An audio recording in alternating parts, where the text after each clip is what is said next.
మొన్నటికి మొన్న గిట్టుబాటు ధర లేక మామిడికాయల్ని రోడ్లపై పడేశారు చిత్తూరు జిల్లా రైతులు. గిట్టుబాటు ధర లేక కర్నూలు మార్కెట్లోనే ఉల్లి బస్తాల్ని వదిలేసి వెళ్లిపోయారు చాలామంది రైతులు. ఇక వరి రైతుల సంగతి సరే. ఇప్పుడు అరటి రైతులకు కష్టం వచ్చింది.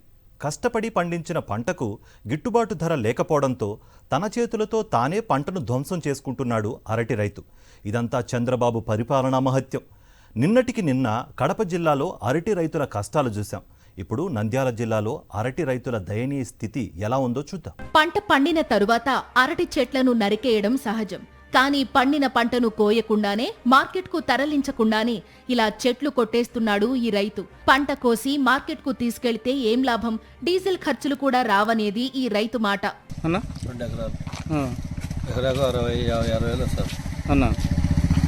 మరి ఏమన్నా ఇప్పుడు నష్టమా లాభమా? ఏం లేదు అన్న, పెట్రోల్ రాలేదు. అంటే అడగట్లేదు అసలు అరటి కావాలి అని. ఇదే తోటలో రాత్రి పగలు కష్టపడి పనిచేసింది ఈ మహిళ. ఇప్పుడిలా అరటి గెలలు తీసి పక్కన పడేస్తోంది. దళారుల మాయతో అమాంతం రేటు పడిపోవడంతో కిలో ₹1.5 కూడా కొనడానికి ఎవ్వరూ ముందుకు రావడం లేదంటూ ఆవేదన వ్యక్తం చేస్తోంది. అంటే ఎందుకు కారణం అంటారు? ఏం రేట్లు లేవు, నా పండించుకున్నాక రేట్లు లేవంటున్నారు. కానీ ఏం లాభం, అన్ని నరికేస్తున్నాం. ఏం లాభం లేదు. పెట్టుబడులు కానీ రాలే లాస్ట్కు. మార్కెట్లో రేట్లు ఇలా ఉంటే ఇక పంట కోసి ఏం ఉపయోగం? అందుకే ఇలా ట్రాక్టర్లతో దున్నేస్తున్నారు. 4 నెలల కష్టాన్ని, చేసిన అప్పుల్ని తలుచుకుంటూ పంట కింద బాధను భరిస్తూ మరో పంటకు సిద్ధమవుతున్నాడు అరటి రైతు. నంద్యాల జిల్లా మహానంది మండలంలో ఎక్కువగా అరటి సాగు చేస్తారు. ఈ ఒక్క మండలంలోనే దాదాపు 5,000 ఎకరాల్లో అరటి సాగు చేశారు.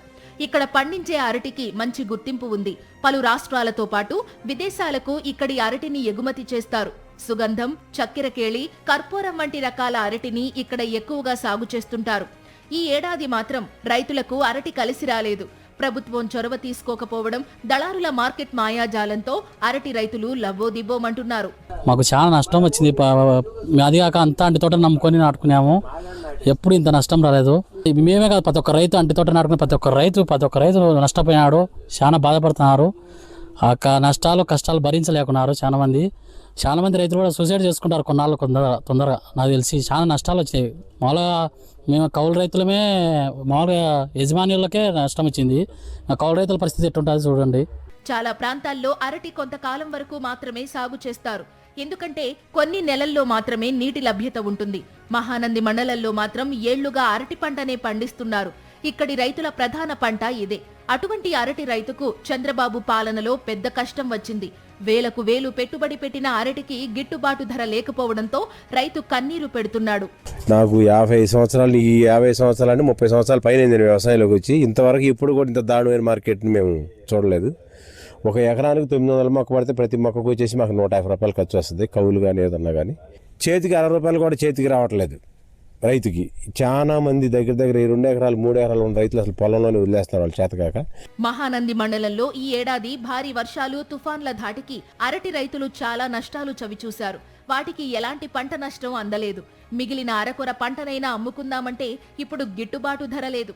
రిటైల్ మార్కెట్లో డజను అరటి పండ్ల ధర ₹50 రైతుల దగ్గర నుంచి కిలో అరటిని 50 పైసలకు కూడా కొనడం లేదు వ్యాపారులు. ఇక్కడ 50 ఏళ్ళ నుంచి అరటి సాగు చేస్తున్నారు. ఈ సంవత్సరం మరీ రేటు పడిపోయి ఒక్కొక్కరు 10 ఎకరాలు 12 ఎకరాలు వేసినా కానీ మేము 6 ఎకరాలు వేసాము. కానీ ఎకరాకు ₹1,50,000 పెట్టుబడి వచ్చిందండి.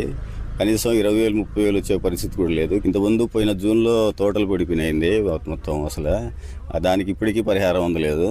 ఊరికి రాసుకొని పోయారని ఎలాంటి పరిహారం అందించలేదు. ఇప్పుడు తోటలు రేటు లేక కన్నీళ్లు పెట్టుకుంటున్నారు రైతులు.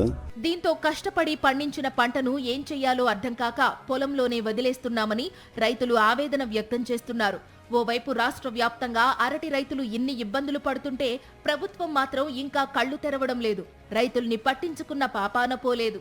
ఇప్పుడే నా కాడ ఒక రైతు కొన్ని దూరం పోయి కొన్ని ఏరియాలలో 10 ఎకరాలు 20 ఎకరాలు కౌలు చేస్తున్నారు.